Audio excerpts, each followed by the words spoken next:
नहीं आया तब तक बोलेंगे। और बार बार हर क्या बोलते हैं, कार्य के प्रारंभ में हम इसको दोबारा पुनरावृत्ति, जो पिछले पाठ पढ़ाए थे इसका भी पुनरावृत्ति करेंगे। कर्म होता है नित्य कर्म, नैमित्तिक कर्म, काम्य कर्म और प्रायश्चित या उपासना। नित्य कर्म क्या होता है? नित्य कर्म सारी कर्म का मूल ही भूत होता है, क्योंकि अगर कर्म हम नहीं करेंगे तो हमें फल नहीं मिलेगा। तो कर्म का उद्देश्य होता है फल साधन। तो फल साधन क्या है? जैसे हमारी धर्म, अर्थ, काम और मोक्ष होता है, ये चार पुरुषार्थ इसको बोलते हैं। तो धर्म धर्म को संपादन करने के लिए जो करते हैं, धर्म क्या है? ना वेद प्रतिपादित जागादिरेव धर्म, भगवती श्रुति में प्रतिपादित जिन जिन अनुष्ठानों को कहा गया है इसको हम धर्म मानेंगे, और इन अनुष्ठान की जो क्रिया है, संपादनता है, अनुष्ठेयता है, इसको हम कर्म बोलेंगे। तो कर्म में नित्य कर्म हो गया। नित्य कर्म किसको बोलते हैं? जिसको प्रतिदिन ही करना चाहिए, प्रतिदिन ही आचरण करते हैं। तो ये हो गया संध्या वंदनादिनी नित्यानि। जो संध्या उपासना कर्म है वो नित्य कर्म हो गया। नैमित्तिक किसके उद्देश्य में है? किसी के उद्देश्य में हम जो कार्य करते हैं इसको नैमित्तिक बोलते हैं। किसी के उद्देश्य मतलब क्या होता है? जैसे हम बोले कि अगर हमारे पुत्र या कन्या जन्म हो, इसके लिए हम अग्नि वैश्वानर के लिए एकादश का पालन निर्वापन करेंगे अर्थात दान करेंगे। ऐसा प्रकार के नैमित्तिक कर्म हो गया। हम आजकल जितना काम, फिर इसके बाद होता है काम्य कर्म। कामना है, जैसे कामना में क्या आता है? ना मंत्र साधना आता है, ऐसा करने से ऐसा होगा, ये प्रक्रिया है, ऐसा करने से ऐसा होगा। जैसे हम कोई व्रत करेंगे, जैसे पूर्णिमा की व्रत है, पूर्णिमा की व्रत जैसे कामदा एकादशी है, अर्थात पुत्रदा एकादशी है, निर्जला एकादशी है। जैसे विद्या के लिए काम्य कर्म होता है, जैसे क्या है ना, त्रयोदशी को, त्रयोदशी मतलब क्या होता है? प्रदोष व्रत रखना। तो ये काम्य कर्म होता है। और प्रायश्चित क्या होता है?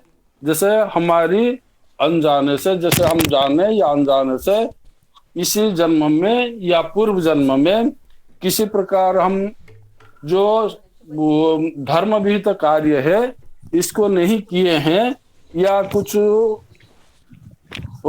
जैसे हम कार्य किए हैं जो निंदनीय कार्य है, इसका जो दुष्प्रभाव है इसको निवारण करने के लिए हम प्रायश्चित करते हैं। जैसे उदाहरण स्वरूप, जैसे कोई वृक्ष मतलब बिना कार्य के, बिना कारण के कोई वृक्ष छेदन करता है, तो वृक्ष छेदन करने के लिए प्रायश्चित करना पड़ेगा। अगर अब सब वृक्ष छेदन हो गया, वृक्ष छेदन आप किए, तो वृक्ष छेदन तो करना नहीं चाहिए। तो वृक्ष में जो वनस्पति देवता निवास करते हैं, तो बिना कारण में तो वृक्षों को छेदन नहीं करना चाहिए। वृक्षों को क्या है ना, लगाना चाहिए, जैसे हमारे पर्यावरण के संरक्षण हो। जब श्रुति का विधान है कि ऐसे ऐसे वृक्षों को काट सकते हैं, हाँ, जो मतलब धर्म भी तो जो कार्य है इसका जो वो क्या इसको बोलते हैं, धर्म भी तो कार्यों को ना करना भी प्रायश्चित होता है। जैसे उदाहरण हम देते हैं,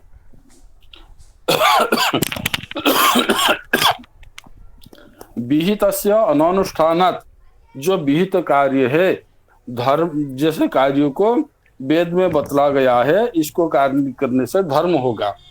तो उसी का अनुरूप पालन ना करके यदि इसी का विषम पालन करते हैं तब हमारी क्या होता है ना पाप होता है। विहितस्य अनानुष्ठानात् निंदितस्य च सेवनात् अनिग्रह चंद्रियाणाम नरपतनम रुच्छति। तो विहित कार्य का ना करना, निंदित कार्यों को आचरण में लाना और इंद्रियों का निग्रह ना करना, ये पाप को जन्म देता है। और जो पाप होता है, पाप को निराकरण करने के लिए प्रायश्चित होता है। तो इसमें दो प्रकार की आता है। एक तो प्रायश्चित होता है और एक शांति होती है। तो प्रायश्चित क्या है ना, प्रायश्चित जो दुष्ट कर्म होता है, दुष्ट मतलब हम जिस कर्म को देख पा रहे हैं कि ये हमसे गलती हो गया है, हाँ, इसके लिए प्रायश्चित करते हैं।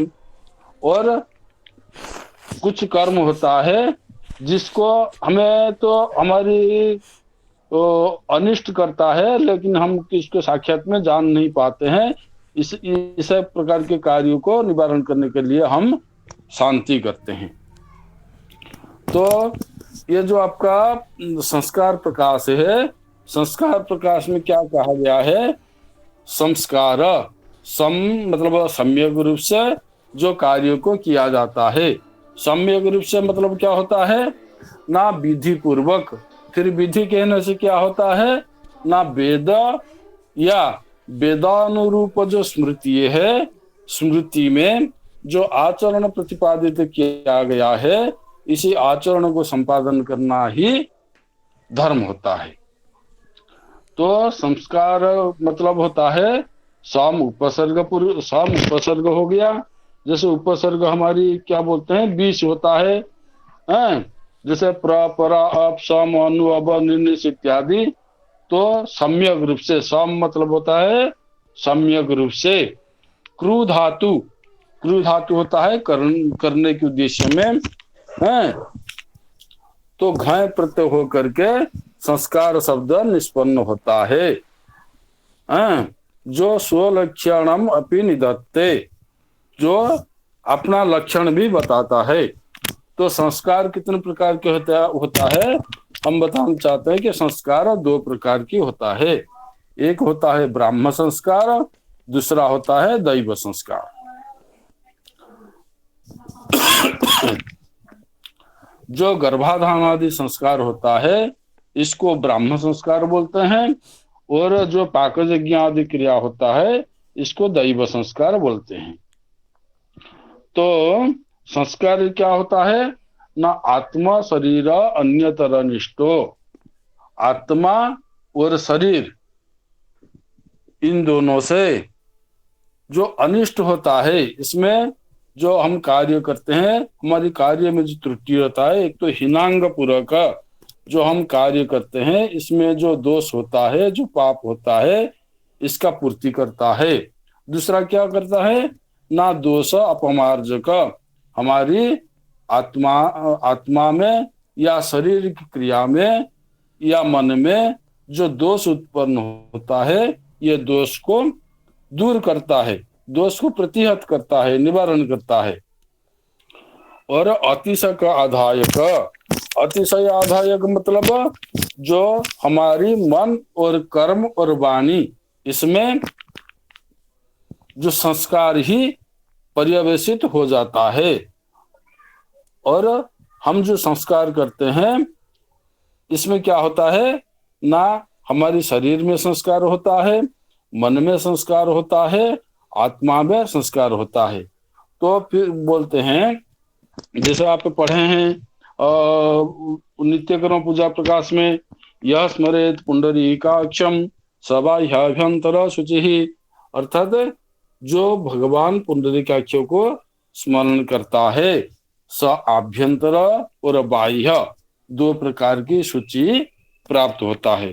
जैसे हमारी शरीर में आभ्यंतर शुचि है और बाह्य शुचि है। बाह्य शुचि जो होता है, बाह्य सौंदर्य प्रतिपादक, मल अपमार्जक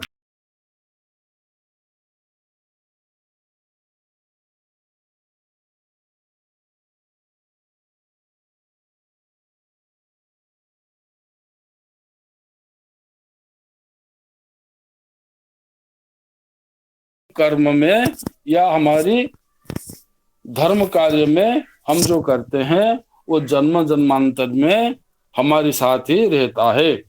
कई तंत्र में कहा गया है, शरीरस्य न संस्कार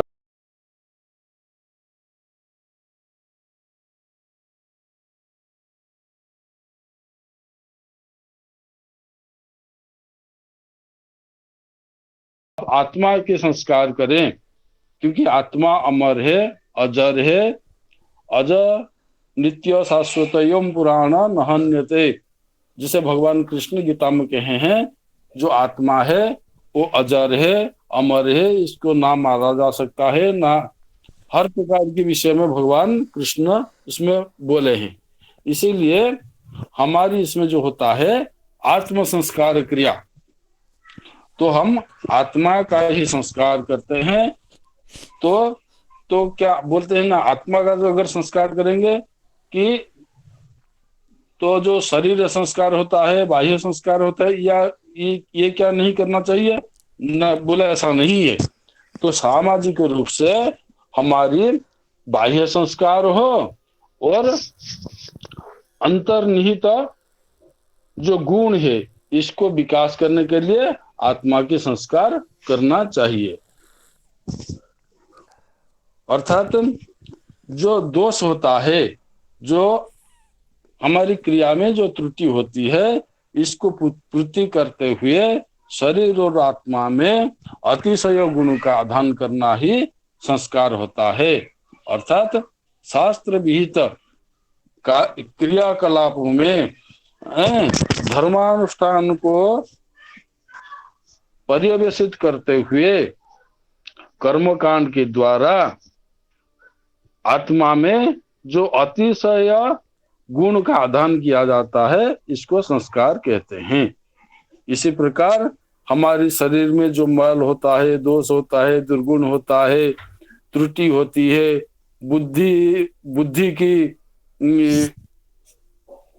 की जो क्या बोलते हैं इसमें, जो सुबुद्धि होता है और जो दुर्गुण होता है, दुर्बुद्धि होता है, तो दुर्गुण को सुगुण में परिणत करना ही संस्कार का कार्य है। अर्थात हमारी जो बुद्धि है, इसको उत्तम बुद्धि में परिवर्तित करना, ईश्वरानुरागी करना, ईश्वर के सानिध्य में, ईश्वर के शरण में जाना ही संस्कार होता है। तो संस्कार का महत्व क्या होता है ना, गार्भई होमे जात कर्म चूड़ा मूंजी निबंधन ही वैजिकम गार्भिकम चेनो दिव्यानाम अपमृज्यते।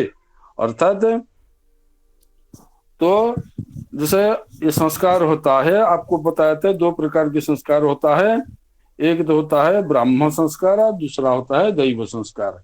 ये जो ब्राह्म संस्कार होता है ये गर्भाधान आदि संस्कार होता है। तो गार्भई अर्थात गर्भ में, मातृगर्भ में जो संस्कार होता है। दूसरा क्या है, होमई ही, हम किसी प्रकार के दुर्गुण को सुगुण में परिवर्तन करने के लिए हम जिस प्रकार की होम यज्ञ आदि आचरण करते हैं, इसके द्वारा गार्भई होमे जात कर्म। जात कर्म मतलब जब वह पुत्र जन्म होता है तो जात कर्म संस्कार होता है इस जात कर्म में। और चूड़ा मतलब होते हैं मुंडन संस्कार को बोलते हैं, चूड़ा कर्म तो मुंडन संस्कार को बोलते हैं।